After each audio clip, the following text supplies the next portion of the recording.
জানলে অবাক হবেন যে বেয়ার গ্রিলসের সবচেয়ে বেশি ভয় ছিল উচ্চতা নিয়ে। এমনকি তার এই ভয় কোনো স্বাভাবিক ভয় ছিল না, এটি ছিল এক বিরল রোগ, যে রোগের কারণে মানুষ উচ্চতাকে ভয় পায়।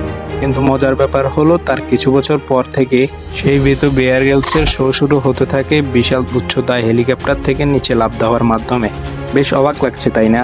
তিনি ছিলেন যুক্তরাজ্যের মিলিটারি এয়ারফোর্সের একজন অন্যতম সদস্য। সেই সাথে প্যারাশুটিংয়েও ছিল তার অনেক বেশি দক্ষতা। সাল 1996 জাম্বিয়ার একটা মিশনে তিনি 16,000 ফুট উচ্চতা থেকে লাফ দিয়েছিলেন। সেবার তার প্যারাশুটটা আর কাজ করেনি। যদিও লাফ দেওয়ার সময় তিনি প্যারাশুটটা খুলে দিয়েছিলেন, কিন্তু প্যারাশুট বাতাসে ঠিকঠাকভাবে না খোলার কারণে বেয়ার গ্রিলস দ্রুত নিচের দিকে পড়তে থাকে। মুহূর্তেই তিনি বুঝতে পারে প্যারাশুটটা আর কাজ করছে না। তিনি অনেক চেষ্টা করতে থাকে যাতে প্যারাশুটটা ঠিকঠাকভাবে খুলে যায়। আর এভাবেই চেষ্টা করতে করতে বেশ কিছুক্ষণ পর পাথর আর গাছের সাথে ধাক্কা খেয়ে বেয়ার গ্রিলস মাটিতে আছড়ে পড়ে। মাটিতে আছড়ে পড়ার পর বেয়ার গ্রিলসের পিঠে মারাত্মক আঘাত পান। কিন্তু বেয়ার গ্রিলস এত উপর থেকে পড়ার পরেও তার জ্ঞান ছিল। তিনি একদমই নড়তে পারছিলেন না, শুধু মাটিতে লুটিয়ে প্রচণ্ড ব্যথায় কাতরাচ্ছিলেন। এই আশায় হাল ছাড়েননি যে তার সঙ্গীরা হয়তো তাকে বাঁচাতে আসবে। এদিকে ব্যথা তীব্র থেকে এতই তীব্রতর হচ্ছিল যে এই ব্যথা সহ্য করার মতো ছিল না। তাই তো পরবর্তীতে তিনি বলেন, এই ব্যথা সহ্য করার চেয়ে মৃত্যু অনেক ভালো ছিল। অনেকটা সময় এইভাবে পড়ে থাকার পর তার সঙ্গীরা এসে আফ্রিকার একটা হাসপাতালে নিয়ে যায়। এরপর ডাক্তাররা যখন তার পিঠে একটা ইনজেকশন দেয়, তখন পিঠের ব্যথা ধীরে ধীরে কমতে শুরু করে। যদিও তখন তার মনে হচ্ছিল তিনি আস্তে আস্তে সুস্থ হয়ে উঠছেন, কিন্তু ডাক্তার বলেন তিনি আর কখনোই চলতে পারবেন না। এটা শুনে 31 বছর বয়সের বেয়ারের দুনিয়া যেন মুহূর্তে অন্ধকার হয়ে যায়। তিনি তখন তার এক্স-রে রিপোর্ট দেখেন। তিনি দেখতে পান যে তার পিঠের 3টা হাড় ভেঙে গেছে বললে যেন ভুলই হবে, কারণ তার হাড়গুলো পুরোপুরিভাবে গুঁড়ো হয়ে গেছে। তিনি সামান্য চলাফেরাও করতে পারতেন না। তিনি বলেন, উপর থেকে পড়ে যতটা না ব্যথা পেয়েছি, এর থেকে বেশি কষ্ট হয়েছে হাসপাতালে থেকে এই হাড় জোড়া লাগাতে। তিনি হাসপাতালের বেডে শুয়ে চিন্তা করতেন যে তিনি হয়তো আর কখনোই সুস্থ হতে পারবেন না। তার বেঁচে থাকার ইচ্ছেটাই মরে গিয়েছিল। তারপরেও বেয়ার গ্রিলসের বেঁচে থাকার একমাত্র উদ্দেশ্য ছিল বিভিন্ন নতুন নতুন জায়গায় ঘুরে বেড়ানো এবং নতুন নতুন অ্যাডভেঞ্চারাস জার্নি। কিন্তু এই একটা আঘাতে তার কাছ থেকে যেন সবকিছু একদমই কেড়ে নিয়েছিল। এসব ভেবে তিনি রাতের পর রাত নির্ঘুম কাটিয়ে দিয়েছেন। হতাশা যেন তাকে চারপাশ থেকে ঘিরে ধরছিল। এমনকি তিনি নিজেকেও ঘৃণা করতে শুরু করেন। প্রায় 2 মাস হয়ে গিয়েছিল, কিন্তু তার মধ্যে সুস্থতার কোনো লক্ষণই দেখা যাচ্ছিল না। উল্টো তার শরীরের ব্যথা দিন দিন বেড়েই যাচ্ছিল। সেই সাথে তার শরীরটাও আস্তে আস্তে ভেঙে পড়েছিল। নিজের এই অবস্থা থেকে তিনি ভেতর থেকে ভেঙে গিয়েছিলেন। তার কোনো কিছুই আর ভালো লাগতো না। সামান্য কথাতেই তার কান্না চলে আসতো। ডিপ্রেশন যেন তাকে জাপটে ধরেছিল। কিন্তু যারা বেয়ারকে চিনত, তারা সবাই জানতো বেয়ার অনেক পজিটিভ মাইন্ডের একজন মানুষ। তাদের সবার বিশ্বাস ছিল বেয়ার এই অবস্থা থেকে অবশ্যই বের হয়ে আসতে পারবে। কিন্তু তেমনটা যেন আর হয়ে উঠছিল না, কারণ বেয়ার ভেতর থেকে খুব ভেঙে পড়ছিল। তিনি তার সামনে কোনো আশার আলোই দেখতে পাচ্ছিলেন না, কারণ তার সমস্ত স্বপ্নই ভেঙে গিয়েছিল। তিনি বিছানায় শুয়ে দেওয়ালে ঝোলানো একটা ছবি দেখছিলেন। ছবিটা ছিল হিমালয় পর্বতের। ছোটবেলা থেকেই তার বাবা আর তার প্রচণ্ড ইচ্ছে ছিল হিমালয় পর্বত জয় করা। তিনি দেখতে পান ছবিটার উপর ধুলো পড়ার সাথে সাথে তার ইচ্ছা আর স্বপ্নের উপরও ধুলোর এক আস্তরণ জমে গেছে। সেই রাতে তার আশেপাশে কেউই ছিল না। তিনি ছিলেন সম্পূর্ণ একা। তবুও অনেক সাহস করে কোনো মতো ছবিটার কাছে গিয়ে ধুলো পরিষ্কার করে ভাবতে থাকেন যে কিভাবে তিনি নিজেকে বাঁচাতে শক্তি যোগাবেন, কিভাবে তিনি সেই হিমালয় পর্বত জয় করবেন। এইসব কিছু ভাবতে ভাবতে তিনি ঘুমিয়ে পড়েন। বেয়ারের সাবকনশাস মাইন্ডেও যেন এই কথাটি পুরোপুরি গেঁথে যায়। পরের দিন ঘুম থেকে উঠে তার দাদির একটা কথা মনে পড়ে। ছোটবেলায় তার দাদি তাকে বলেছিলেন, বেয়ার, জীবনে যা কিছু হয় তা ভালোর জন্যই হয়। মানুষ নিজেকে খুশি করা কিংবা দুঃখী করার উপায় খুঁজে নেয়। যখন তুমি কোনো বিপদে পড়বে, তখন তুমি মনে করবে যা কিছু হচ্ছে সৃষ্টিকর্তার ইচ্ছাতেই হচ্ছে, আর সৃষ্টিকর্তা কখনো খারাপ কিছু হতে দিতে পারে না। সেই সময়টাতে তিনি এই কথার অর্থ বুঝে উঠতে পারেননি।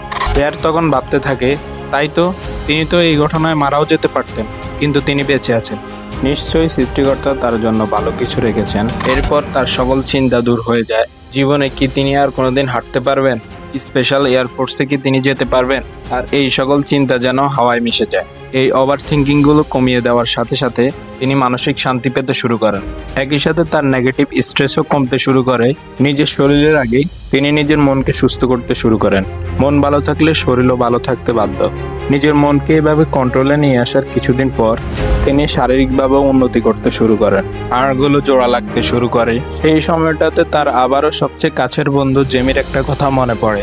জেমি তাকে বলেছিল, একমাত্র সৃষ্টিকর্তার ইচ্ছায় জন্ম এবং পুনর্জন্ম হয়, আর এই ইনজুরিতে তোমার এক পুনর্জন্ম হয়েছে। এখন তুমি একটা ছোট বাচ্চার মতো, যার না আছে কোনো অতীত নিয়ে দুশ্চিন্তা আর না আছে কোনো ভবিষ্যৎ নিয়ে দুশ্চিন্তা। যদি কৃতজ্ঞতা প্রকাশ করতেই চাও তবে বর্তমান নিয়ে করো। আর তাই তো বেয়ার গ্রিলস প্রায় বলেন, আমাদের জীবন খুবই কম দ্বিতীয়বার সুযোগ দেয়, আর যদিও কখনো দিয়ে দেয় তখন আমাদের সৃষ্টিকর্তার প্রতি কৃতজ্ঞ থাকা উচিত। হ্যাঁ, তিনি কৃতজ্ঞ ছিলেন তার জীবনের জন্য, ভাঙা কোমর আর স্বপ্নের জন্য। তিনি মাউন্ট এভারেস্টের একটা ছবি হাতে নিয়ে বলেন, আমি সুস্থ হওয়ার পর এই এভারেস্টের চূড়ায় আমি নিজে উঠব। বেয়ার গ্রিলসের পুরো এই ডিপ্রেশনের সময়টাতে যদি কোনো ভালো অর্জন থাকে, সেটা হলো তার ডিপ্রেশনের সময়ে অর্জিত লক্ষ্য। যদিও সেই সময়টাতে তিনি হাঁটতেই পারতেন না, অথচ সেই অবস্থায় তিনি প্রতিজ্ঞা করেন তিনি মাউন্ট এভারেস্টের চূড়ায় উঠবেন। ভাবতে পারছেন, এক পঙ্গু মানুষ চিন্তা করছে সে মাউন্ট এভারেস্ট জয় করবে। তিনি তখন আশেপাশের মানুষদেরকে বলতে শুরু করেন তিনি সুস্থ হয়ে মাউন্ট এভারেস্টের চূড়ায় উঠতে চান। তারা তার কথায় খুব একটা গুরুত্ব দিত না, কিন্তু তিনি নিজে ছিলেন বদ্ধপরিকর। তাই তার মন আর শরীর দুটোর লক্ষ্যই এক হয়ে যায়। তারা যেন এক হয়ে কাজ করতে শুরু করে বেয়ারকে সুস্থ করতে।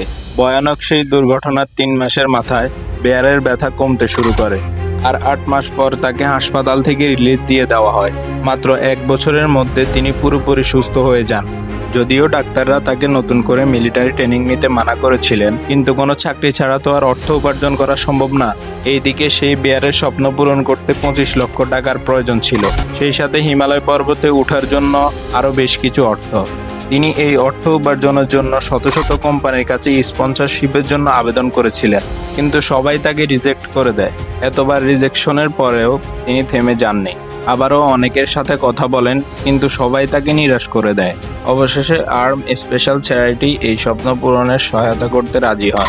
সেই ভয়ঙ্কর প্যারাশুট দুর্ঘটনার ঠিক 18 মাস পর 1998-এর 16ই মে নিজের ছোটবেলার সেই স্বপ্ন পূরণের পথে চলতে শুরু করেন। সেই মাউন্ট এভারেস্ট জয়ের জার্নিটাও যেন ভিন্ন গল্পের ছিল।